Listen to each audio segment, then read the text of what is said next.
You've got music on, right, Connor? Good, he can't hear me. Hey guys, it's Becca. So about a year ago I wrote a blog post about how I was really disappointed with this pet therapy program that goes on at our school, and it was just a really funny one making fun of the stupid ideas that I had gotten in my mind. And in that post I wrote this sentence. I've always thought that my life would be easier if I was as pretty as my sister, and I didn't really think anything of it. But then I started getting texts and comments and messages from friends and from readers, all just trying to encourage me, saying, don't say that about yourself, you are just as pretty as your sister. And I mean, it was really nice to get all those nice messages, but it also felt really strange to me, because I hadn't said that I didn't think I was pretty. All I had said was that, you know, I think Katie's prettier than me. And somehow just saying that someone was prettier than me seemed like a cry for help.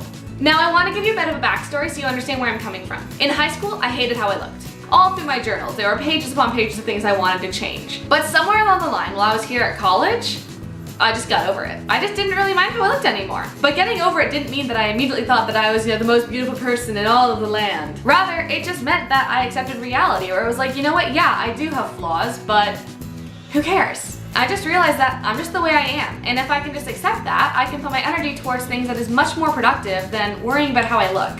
And you know what happened?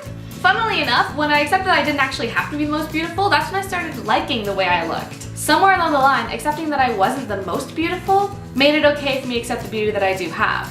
Our culture, however, doesn't agree with that, because our culture puts beauty as the ultimate goal. And here's why I think that's the case. My blog is really frank. I write a lot of stuff that's pretty self-deprecating on there. I'm pretty honest about what I'm horrible at. But this was the first time I'd ever received any feedback where they were trying to convince me otherwise of what I was saying. So I actually did a little experiment. I posted on Facebook a status where I said, wow, I love this blogger. I wish I could write half as well as she does. And then I waited, and waited, and waited, and no one said anything. What they did do is like the status and say things like, oh wow, I love this blogger too. And I don't think that's a bad thing that they didn't jump to my aid about this, because you know what? It's true, she's an excellent blogger and she does write a lot better than I do on her blog. I do not proofread, oh my goodness. But here's what I think the problem is. To someone like me, writing is so much more important than how I look. And my looks have nothing to do with what God's called me personally to do. But people jumped to my aid when I said that I was anything less than the most beautiful person in the world, which shows me they saw beauty as more important than my writing abilities. Why is beauty more important than anything else? The truth is, our culture sees beauty as the ultimate virtue at the expense of other really important parts of our personality. I think the problem is that we're seeing a lot of people really suffering because they can't handle the way they look. And so we've combated it by saying everyone is beautiful, you need to accept your beauty. And although I think that's true, then the problem is we're not allowed to be realistic about it. Because what we've started to say is everyone is beautiful, when what we really mean is everyone is valuable.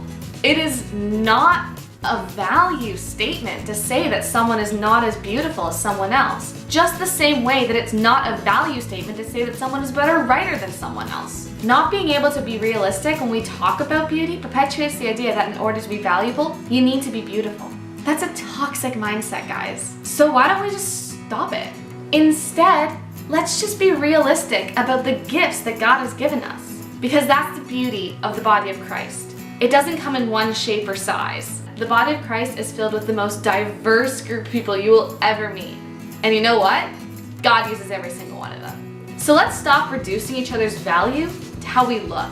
And let's give each other the freedom to fully experience who God has created us to be, instead of only worrying about one part of who we are.